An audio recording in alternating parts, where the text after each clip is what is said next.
स्वागत है बेटा आप फिर से आपका हमारे चैनल लेखांकन विद्यापीठ।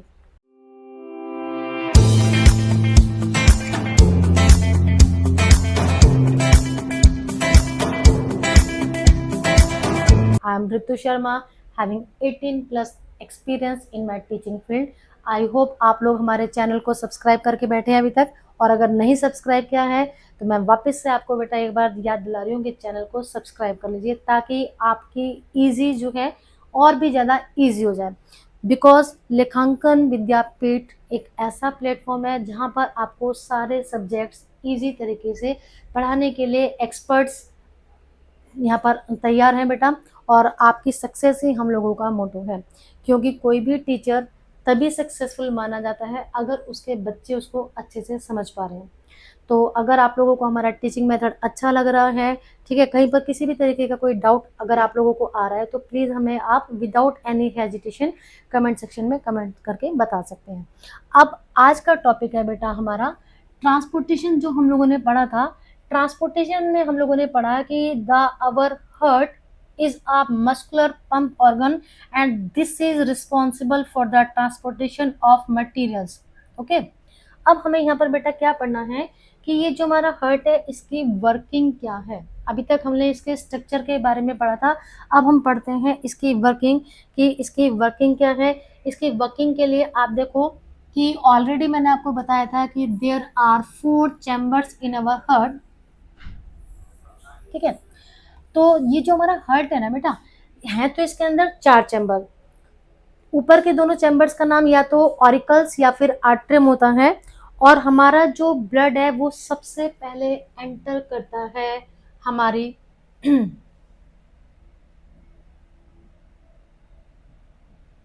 पल्मोनरी वेन से। लंग्स के अंदर से जो हमारा ऑक्सीजनेटेड ब्लड था ना बेटा, जहाँ पर ऑक्सीजन को मिला दिया गया था, उस ब्लड का नाम था ऑक्सीजनेटेड ब्लड, तो वो पल्मोनरी वेन से एंटर करता है हमारे लेफ्ट आर्टरियम के अंदर। कहाँ से ब्लड आ रहा है और किधर जा रहा है, बस सिर्फ आपको सिंपली इतना समझना है। कोई इसमें बच्चे क्या करते हैं कि ह्यूमन हार्ट का डायग्राम देखकर ही बहुत ही ज़्यादा नर्वस हो जाते हैं, यार मैं कैसे करूँगा, ये तो बहुत ही ज़्यादा कॉम्प्लिकेटेड है। कुछ कॉम्प्लिकेटेड नहीं है, अगर आप लोग स्टेप बाय स्टेप लर्न करोगे तो आपको आसानी से लर्न हो जाएगा। बेटा 10th क्लास एक ऐसी क्लास है जो आपका करियर डिसाइड करेगी। तो मैंने लास्ट टाइम भी आपको बताया था कि यहाँ पर आपको अपने सारे कॉन्सेप्ट जो है वो अच्छे से क्लियर करने हैं। तो अब ब्लड की आप लोगों को एंट्रेंस और उसकी एग्जिट ये अच्छे से समझनी है। सिंपल हो गया हमारा हार्ट का स्ट्रक्चर जो है और वर्किंग साथ साथ में। तो हमारा जो ब्लड है ऑक्सीजनेटेड ब्लड, वो कहाँ से एंटर करके गया बेटा, पल्मोनरी वेन से एंटर करता है लेफ्ट आर्टरियम के अंदर। अब बिकॉज हमारा हार्ट जो है वो एक मस्कुलर ऑर्गन है, तो जैसे ही लेफ्ट वाले आर्टरियम के अंदर ब्लड एंटर करता है, ये जो लेफ्ट आर्टरियम है ना बेटा हमारा, वो साइज में एक्सपेंड होना शुरू हो जाता है। ठीक इसी तरह से जैसे कि आप लोगों ने नोटिस किया है, आप लोग होली पर वो बैलून लेकर आते हो ना, साइज में कितने छोटे होते हैं पहले, लेकिन जैसे ही आपने उसको टैप के नीचे लगा दिया वो साइज में बढ़ जाते हैं, बढ़ जाते हैं।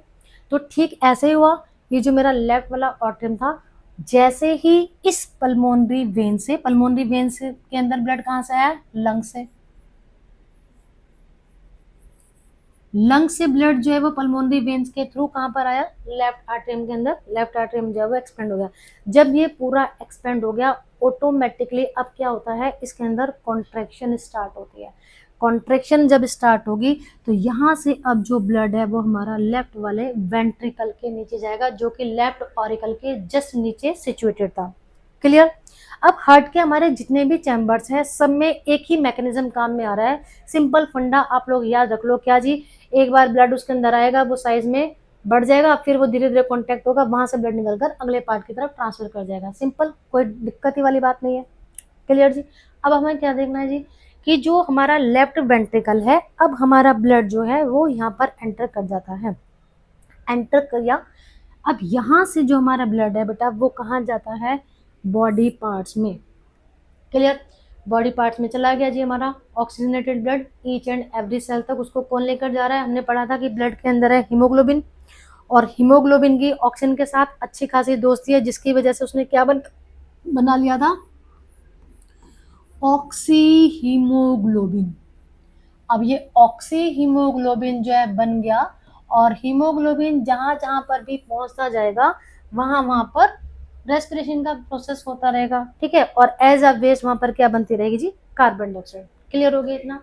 अब देखो इतना हमें अभी हमने पढ़ा कि oxygenated blood from the lungs enters the left आर्टियम which relaxes to collected. Relax and expand एक ही वर्ड है कि जब इसके अंदर ब्लड आया तो लेफ्ट आर्टियम जो था वो हमारा क्या हो गया बेटा, रिलैक्स हो गया, और उसने पूरे के पूरे ऑक्सीजनेटेड ब्लड को क्या कर लिया, कलेक्ट कर लिया। आफ्टर दैट द लेफ्ट आर्टियम कॉन्ट्रैक्ट्स। अब ये धीरे धीरे ऑटोमेटिकली अपने आप ही कॉन्ट्रैक्ट, या आप जिसको ऐसा समझो कैसे श्रिंक करना स्टार्ट करता है, pushing blood into the left ventricle which then pumps to it to the body।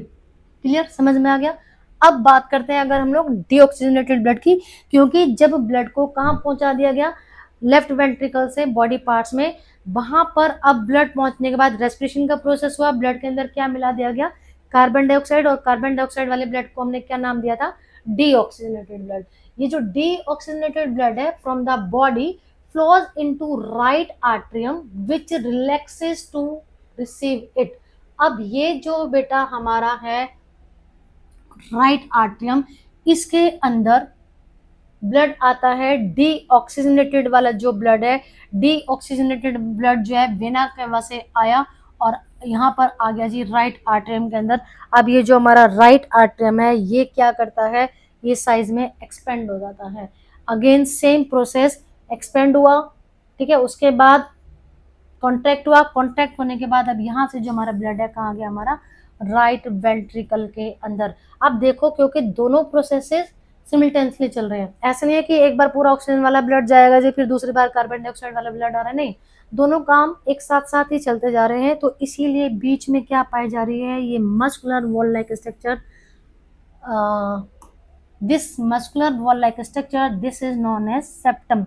again this is a muscular one, no bone is here। कि जी वॉल का काम कर रही है मैडम, दीवार का तो मजबूत होनी चाहिए, यहाँ पर वो सिर्फ उसका मेन पर्पस क्या है कि डीऑक्सीजनेटेड और ऑक्सीजनेटेड ब्लड को सेपरेट करना। क्लियर, इतना मुझे लगता है समझ में आ गया होगा आपको। अब देखो जी क्या होता है, the right atrium contracts moving blood into the right ventricle which sends to the lungs for deoxygenation। अब यहाँ से जो हमारा राइट वेंट्रिकल से जो ब्लड है, जिस कौन सा ब्लड है बेटा, वो हमारा डीऑक्सीजनेटेड ब्लड, इसको पहुंचा दिया जाता है कहाँ पर, लंग्स के अंदर, ताकि लंग्स क्या काम कर सके, हमारा ऑक्सीजनेशन का काम। जब ब्लड के अंदर ऑक्सीजन को मिक्स कर दिया जाता है then this process is known as oxygenation. अब ये जो मेरे वेंट्रिकल है ना, एक तरफ से तो वेंट्रिकल्स के अंदर क्या जा रहा था, बॉडी पार्ट से ब्लड जा रहा है, और दूसरा ये अब लंग्स में ब्लड को भेज रहा है। इसीलिए इनकी जो वॉल्स होती हैं वो कैसी होती है बेटा, आर्ट्रियाज या ऑरिकल्स के कंपेरेटिवली थिक होती हैं। और ये क्वेश्चन आ जाता है समटाइम्स, क्यों, क्योंकि इनको क्या करना है, काफी लॉन्गर डिस्टेंस कवर करनी है। अब आर्टरी को तो क्या करना था जी, सिर्फ यहाँ से ब्लड को लिया यहाँ भेज दिया जी। अब इनको क्या करना है, ब्लड को यहाँ से बॉडी पार्ट से, और जो बॉडी पार्ट से ब्लड आया उसको लंग्स तक भेजना है। दूसरी बात कि हमारे हार्ट के अंदर पाए जाते हैं वॉल्स, ये जो हमारे वेंट्रिकल्स वगैरह हैं इनके अंदर। अब यहाँ से मेन बेसिक क्वेश्चन बोर्ड के पेपर में बनकर आता है, walls in the heart prevent backflow of blood during contraction and relaxation of chambers. कि ये जो हमारे ऑरिकल्स या वेंट्रिकल्स हैं इनके अंदर, क्योंकि एक बार ब्लड आया फिर बाहर निकला यहाँ से, तो ब्लड जो है कहीं बैकफ्लो ना मार जाए, तो वहां पर पाए जाते हैं वॉल्स। ठीक है जी, अब आई होप आपको समझ में आ गया है। अब देखो एक बार हम यहाँ से भी समझ लेते हैं कि role of separation, the right and left side of the heart are separated to prevent mixing of oxygenated and deoxygenated blood। Already मैंने आपको बता दिया।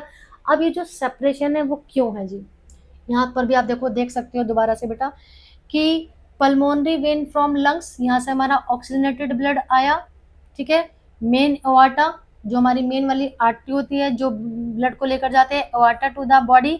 इसके बाद अब हमारा ये डीऑक्सीजनेटेड ब्लड दिखा रखा है pulmonary artery to the lungs, क्योंकि इसने लंग्स में अब हमारे क्या भेज दिया था, डीऑक्सीजनेटेड ब्लड को भेज दिया था, और फिर ये हमारा कैपिलरीज ने इस तरह से हेल्प की।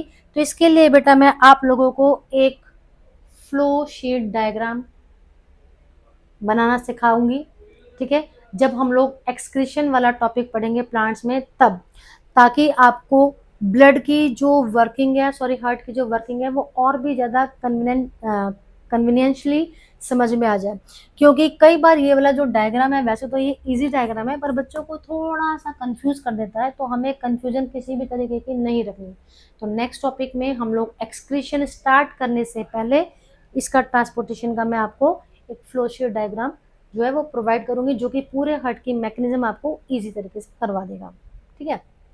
अभी हम यहाँ पर बात कर लेते हैं कि जो ब्लड के अंदर हमने, हार्ट के अंदर हमने पढ़ा कि ऑक्सीजनेटेड और डीऑक्सीजनेटेड ब्लड को अलग क्यों रखा जाता है। उसका कारण ये है बेटा कि this separation ensures efficient oxygen supply crucial for animals with high energy demand, because we know that we are multi cellular organism, ठीक है। और हम लोग जो हैं वार्म ब्लडेड एनिमल है, तो हमारे ब्लड को गर्म रखना है। उस ब्लड को गर्म रखने के लिए एनर्जी की ज़्यादा डिमांड है हमारी बॉडी को, ताकि मेरी बॉडी का जो टेम्परेचर है वो 37 डिग्री सेल्सियस कांस्टेंट रहे जी। इतना टेम्परेचर तो मेरी बॉडी का मेंटेन रहना ही चाहिए मेरी लाइफ की सेफ्टी के लिए, ठीक है। अब इसके लिए ही क्या चाहिए कि हमें जो मेरे दोनों ब्लड हैं ऑक्सीजनेटेड और डीऑक्सीजनेटेड वो अलग अलग रहने चाहिए, क्योंकि जब ऑक्सीजनेटेड ब्लड अलग होगा तो फटाफट फटाफट ऑक्सीजन की जो है वो सप्लाई होगी। क्लियर।